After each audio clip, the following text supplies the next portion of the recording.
I hastily ransacked my room and managed to find some scrub pants I'd stolen from an ex-boyfriend in my 20s. Can't remember who it was, but those magical one-size-fits-most scrubs were well worth whatever crappy breakup they came from.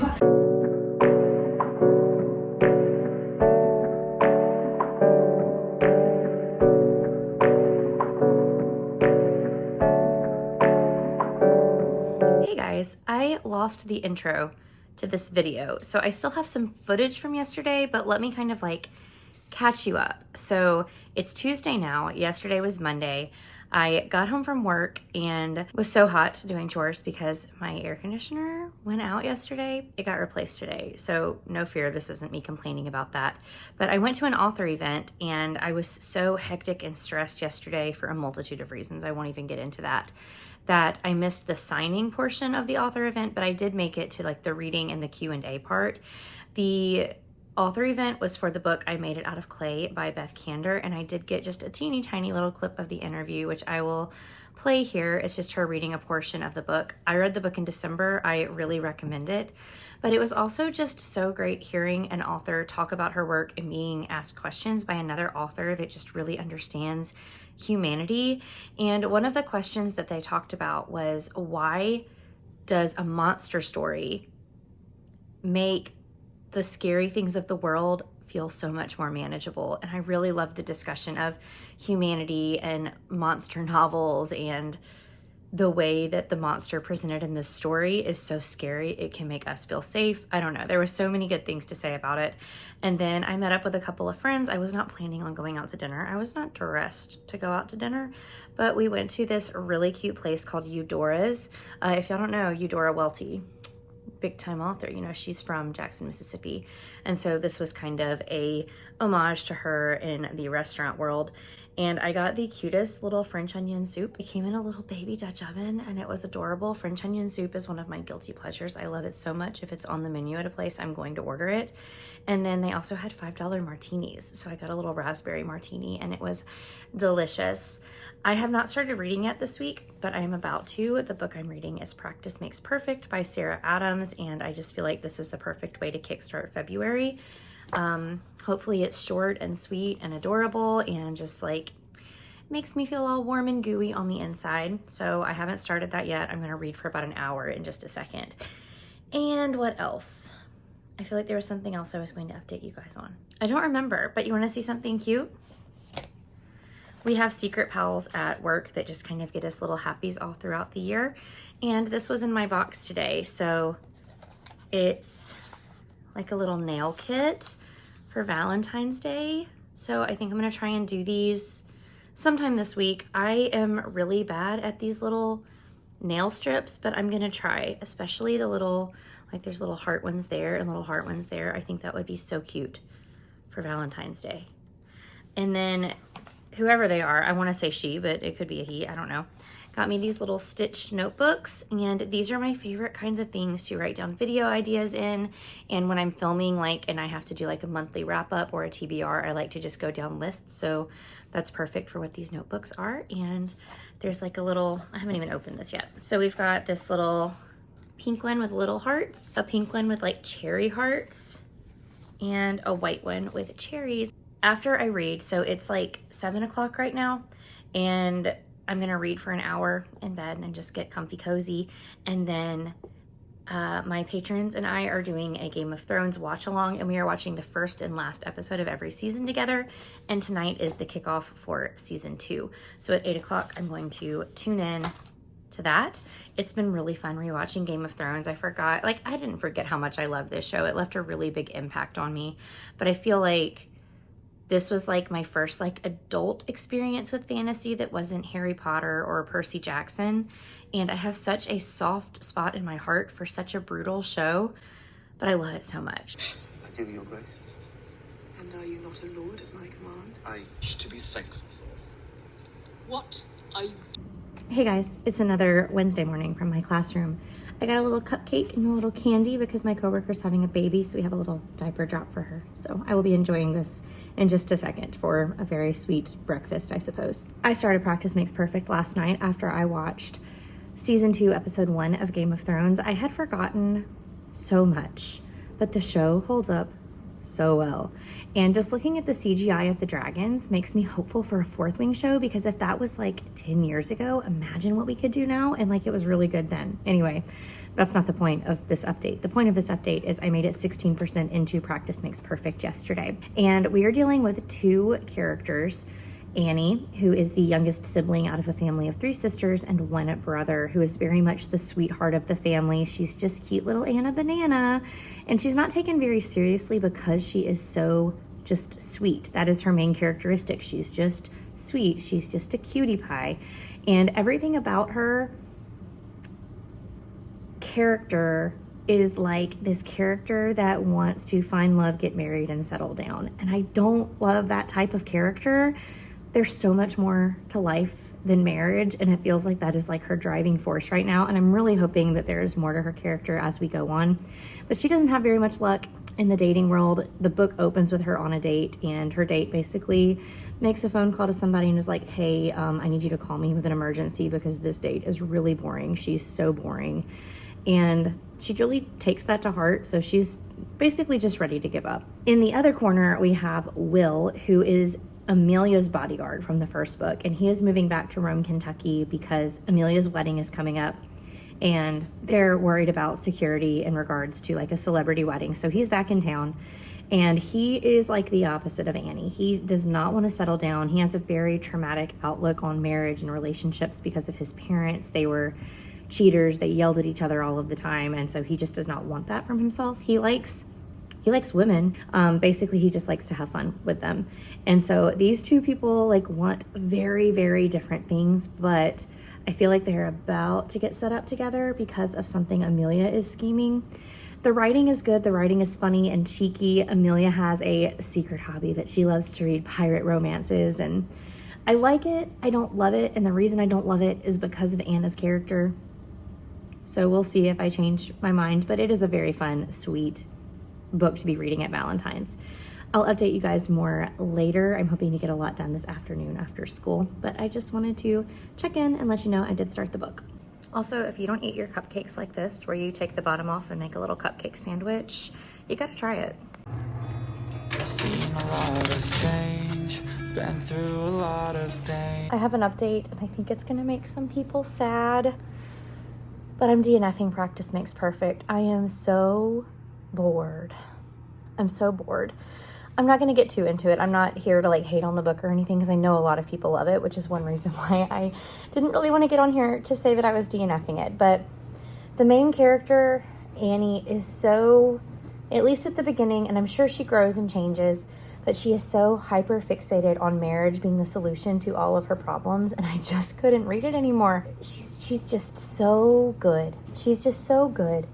And no romance has happened 100 pages in, and it's like a 306 page book or something like that. And I need something more. I'm bored. So I just picked up my book of the month box, and I thought we could open it together. Okay, how are we opening this box? I feel like, okay, we're just ripping it. All right, first book is First Time Caller by B.K. Borison. I have been so excited for this book for such a long time. I love B.K. Borison. And I'm hoping that this is a romance that hits. Oh, I'm so excited. Look at the pretty yellow. The book looks like a banana split. Oh my gosh. Okay. So very excited about this one. And I love the cover art so much. And I think this is the book that I'm going to start since I DNF'd the other one. And that is Water Moon by Samantha Sotoyombo. First of all, look at this cover. I want to annotate it. Don't even know what's inside, and I want to annotate it because this is stunning. And this is like a piece of artwork. And this is for my friend Brittany's book club on her Patreon, which is the Society of Secret Gardens. So this is what I'm going to jump into tonight. I think the audio is on Everand. I'm not sure if it's like an unlock or just like normal audio. I'm confused by Everand's new system. So if you know how that works, please let me know, because I'm still confused. But this is what I'm going to read. I'm going to find some tabs and some highlighters for this, and I'm going to start reading this on sprints tonight. I am working on cleaning my apartment, like from top to bottom, because we have annual apartment inspections next week that are not annual because the last time we had one was 3 years ago. So I'm very confused about that. But obviously I want my apartment to be in like tip-top shape when they come in. So I'm focusing on the kitchen today. and I'm going to try and do like one room today and then really do a overhaul this weekend. Also, we are having like a Super Bowl potluck at work tomorrow, and I signed up to bring an appetizer without knowing what I wanted to bring. So I think I'm just going to make a loaf of jalapeno cheddar bread, because why not? I feel like jalapeno cheddar-y stuff goes great with Super Bowl food. And I mean, who doesn't like bread? During sprints, I think for part of the time, I am going to walk on my walking pad that I have not used in quite some time. I need to do that. I need to do that more if I can't make it to the treadmill. And I'm also just really excited that tomorrow's Friday, although I am bummed I have not finished a book all week long. Hopefully Watermoon reads quickly, and I'm going to find some tabs right now. I mean, it's not like I have choices or anything. I just got a whole new set of tabs, so I will let you know which ones I picked, but I literally have so many. Found them. These are perfect. Purples, blues. I'm really excited to start this. I am gonna make dinner now. So crazy to think that this is going to turn into something so beautiful in a few hours. I've also started 2 sourdough starters a few days ago because I want to try again. And I did 2 because I want one of them to work. 1 cheesy, spicy loaf, ready for a potluck tomorrow. Yum. My room, so I apologize for the bad lighting. I need to just stop apologizing because it doesn't matter. Okay, so it's Friday morning and it's actually like later in the morning. Teachers can earn break passes for doing things like not being absent at all during the month, or if we have to cover another teacher's class because they can't get a sub. And so I have built up quite a few, and on A days, this is such school talk, but I have first block planning. And so finally today I woke up and I was like, I'm not in a mindset that's ready for work. I'm going to use my break pass this morning. I'm going to have a slow morning getting ready, maybe even make breakfast. I don't know. And then I'll go to work and be present for my second and third and fourth blocks. I made myself a little chai latte with the chai concentrate. I think I used a little bit too much milk, so it's kind of watered down, but it's fine. It still tastes very chai-y. And this reading vlog has been so frustrating to me because I spent so much of the week reading a book I wasn't enjoying, and it was just like a slog to get through. Practice makes perfect. I know people love it, and so I'm not here like trying to rain on your parade if you loved that book. It was not working for me. It was doing things in my headspace that weren't great with the way that she thought about marriage. So I put that book away and I started Watermoon last night, and I did want to update you guys on it. So I am immersive reading it. I used my Audible credit on the audiobook, and obviously I got it from the book of the month yesterday. And I read 105 pages during an hour and 45 minutes of sprints yesterday. It reads so quickly and I'm enjoying it. This is something really silly that I said on a Discord group last night, but like I believe it. The cover is all like purples and blues and very cool toned and very whimsical. And I feel like the cover and the cover color in particular could not be a better match for this book. Like the way the cover looks is how the book feels. And that's not always true. So props to the publisher and the artistic designer and everything, because the book that you see is the book that you are sold. And that is top tier. So this book is following this girl named Hannah, and she has just inherited this pawn shop that is behind a ramen store. And this pawn shop is very unique because you don't like trade things there. You trade regrets, you trade memories. You can't find it on your own. People who go to the ramen store that have regrets end up there on accident. But obviously it was like predestined that they would end up there. But there's more to this story than just the pawn shop. So this man, this physicist, tries to show up at the ramen store and shows up at the pawn shop the morning that she inherits the job from her dad, and her dad has gone missing. And so they kind of embark on this quest, this mission, this adventure to find her father, and you realize that there is a whole separate world that she is a part of. And we are not like told anything about the world in advance. She's like, oh, we have to go jump through the pond in the backyard to get to the temple. And this man that is there experiencing this with her is like, what the heck? Because he's a scientist. And so he is experiencing all of these things as well. Think of it very much like a Studio Ghibli movie. Like you are just kind of experiencing everything at the same time as them. And for one of the characters, it is completely normal. And for the other one, he is just kind of like, what's happening now? What's happening now? What are these new rules at this new place?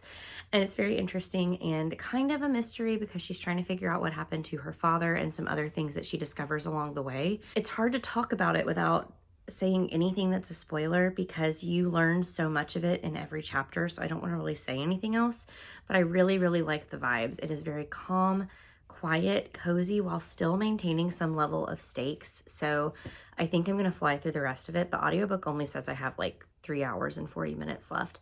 And then this weekend, I'm hoping that I can pick up a romantasy and just kind of binge it this weekend amidst all of the cleaning that I have to do. So we'll see. But I'm going to go check on my clothes because I put what I wanted to wear today in the wash when I woke up, and maybe make some breakfast. I never get to do that. Like, is this what people who work a 9 to 5 feel like? Because I work a 7 to 3:30. And I know there's benefits to that too. Like, I get my whole afternoon and evening, and I'm not complaining about that, but it feels really nice to have a slow morning.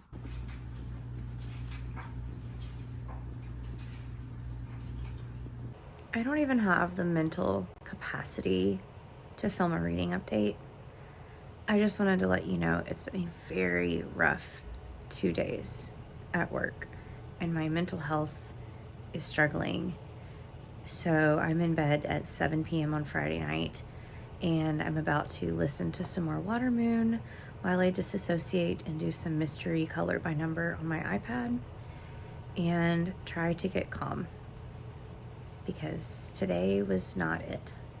All right, guys, I am sitting here surrounded by laundry. I have been listening and reading to Watermoon all day. I'm on chapter 38, page 231. Again, that is just folded laundry. My feelings have shifted a little bit about this book, and it's just because of the manner in which the story keeps happening. So I told you guys we have like our main character who is this pawn shop owner, and she lives in this other world where our rules of our world don't apply. Like, you can travel to a place where everything is made of paper, and time and moments are kind of personified. That's not the right word, but like they materialize as paper cranes.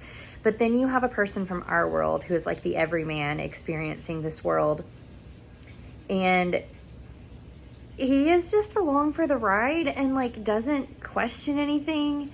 And it's getting to the point where like it's almost so repetitive. Like, they'll be like, oh, we need to go find this thing, and the girl will be like, oh, we get there by jumping in the well. And then the next, there's like some big reveal, or like they follow a clue, and the clue will be like, oh, we need to learn about this. The way that we learn through this is by visiting the stars, by rowing on a boat. And the guy is just like, okay, let's go. And that is getting just a little bit repetitive. I still really like the whimsical, cozy way this is written. Like, 100% this would work better as a Studio Ghibli movie than it is as a book, but it's not like I'm not enjoying it. It's feeling like a 3 right now, which for the type of book it is, I think is going to be just fine. But I'm going to get back to cleaning and laundrying and all the things, and I'll check in again. I should finish in about an hour and a half. All right, guys, I am here. The dishwasher's running, so I'm sorry if you can hear that. It is Sunday night. I actually have the Super Bowl on right in front of me right now. The Chiefs are losing 0-7. I would love to see that change. I just want my girl Taylor to be happy, but I'm here to wrap up the vlog. I did start Phantasma yesterday. I'm not going to do any updates on that. I figure I'll talk all about Phantasma in next week's vlog, but I did want to tell you guys that I finished Watermoon, and the last update that I gave was very on par with my final feelings. We were following this girl who owns a pawn shop. It's definitely in like an alternate world to the world that we live in. People come there to trade their regrets, but that's honestly such a small part of the story. Most of this story is just her and this man that comes to the pawn shop, going on a quest to find her dad and following one whimsical clue that leads to the next whimsical clue and whimsical location. And for the most part, while I did enjoy the story, it felt like we got very bogged down in the repetitiveness of following this whimsical journey. I say that, but like if this were a Studio Ghibli movie, I think that it would be majestic and beautiful and I would be enraptured the whole time. But something about this in story form just didn't quite hit the mark for me. During all of that repetitiveness of the quest, I felt like we lost character development. Although we did get some, like in the beginning and the end, I felt like everything we needed to get from our characters was gotten. I liked the way the loose ends tied up. And I did appreciate this book this week. You guys probably felt like my stress levels throughout this video. And I think that this was the perfect book to read while feeling those things, especially after I just DNF'd another book. So I don't regret it. It wasn't a waste of time, but at the same time, this isn't a book I'm going to remember 2 months from now. So solid 3 stars. I do think that it's worth reading, especially if you need something calm and just kind of vibey, if you know what I mean. So I DNF'd a book this week. I read this entire book and I started another book, so not terrible. I got a lot cleaned today. We have apartment inspections, whatever that means, tomorrow. I honestly have no idea what they're looking for or not looking for, but I did get a lot cleaned. My apartment feels very cozy and put together right now, which is not me most of the time. In fact, this area back here where my dining room is almost always covered in dirty, not dirty clothes, but like clothes that I pull out of the washing machine and the dryer. So it's completely clear right now. I got my closet cleaned for the first time in forever. There's nothing on the floor of my closet that shouldn't be there. Yeah. If you watched all the way to the end of the video this week, why don't you leave me any kind of cleaning emoji? Because I feel like that's all I did this week. And I will see you guys in another video very soon. Bye guys.